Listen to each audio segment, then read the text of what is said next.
सर्वांना श्री स्वामी समर्थ.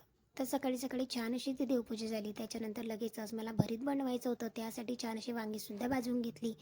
कांद्याची पात होती तीसुद्धा कट केल्याने पोळ्या बनवून घेतल्या. लगेचच 10:30च्या आरतीला गेले. कारण 10:30च्या आरतीला गेल्याच्या नंतर अगदी छान महाराजांचं दर्शन होतं आणि मन अगदी दिवसभर प्रसन्न वाटतं.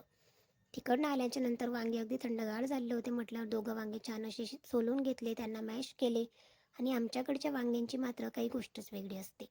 हे भरीत अगदी टेस्टी होतं कांद्याची स्टाईलमध्ये. याचा फुल ब्लॉग बघायचा असेल तर उद्या मात्र नक्की बघा.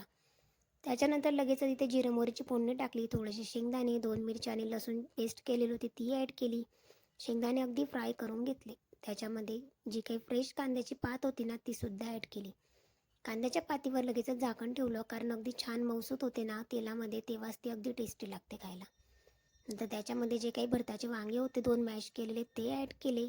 लगेच त्याच्यामध्ये वरतून थोडीशी हळद, मिरची पावडर, किचन किंग गरम मसाला आणि बाकीचे गरम मसाले पावडर टाकून दिले सर्व काही. नंतर पुन्हा असं छान असं मिक्स करून घेतलं आणि आहोंना इथे कामाला लावलं होतं. कारण गाजरचा हलवा मात्र सगळ्यात जास्त आहोंना आवडतो म्हटल्यावर हे काम मात्र आहोंनीच करायचं. लगेचच संध्याकाळी ते छान असा हलवा बनवला. नंतर वरतून ड्रायफ्रूट्स वगैरे टाकले आणि आहोंचा तर अगदी फेवरेट आहे गाजरचा हलवा. आणि चला म्हटलं सीझन आहे तोपर्यंत अगदी मन भरून करून घेते. नंतर असा संपवला मी आमचा आजचा दिवस. थँक्यू.